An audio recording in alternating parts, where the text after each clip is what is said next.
লক্ষ লক্ষ মানুষ গোটা দেশের বিভিন্ন প্রান্ত থেকে ওসমান হাদির জানাজা যে এসেছে, এই জানাজা আমাদেরকে অনেক বার্তা দিচ্ছে।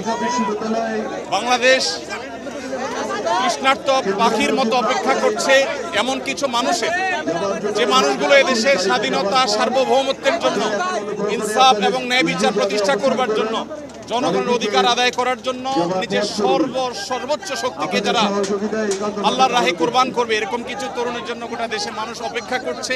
সেই তৃষ্ণা আমরা কিছুটা হলে অনুভব করেছি হাদির জানাজার মধ্যে, এত লক্ষ লক্ষ মানুষের এই উপস্থিতির মধ্য দিয়ে।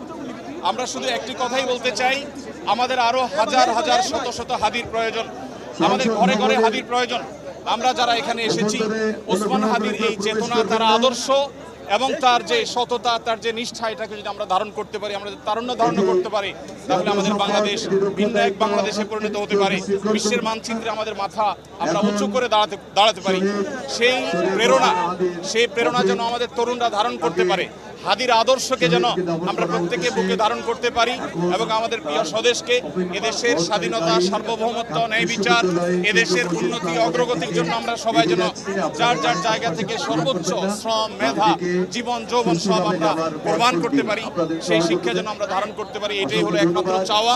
আমি দোয়া করি আল্লাহ তাআলা ওসমান হাদিকে শাহাদাতের সর্বোচ্চ মাকাম দান করুন এবং সেই সাথে ওসমান হাদির যে প্রেরণা, তার যে আদর্শ, তার যে চেতনা, সেটা যেন এই দেশে, এদেশের বিভিন্ন প্রান্তে প্রান্তরে যেন যুগ যুগ ধরে, শতাব্দীর পর শতাব্দী ধরে যেন টিকে থাকে, বেঁচে থাকে।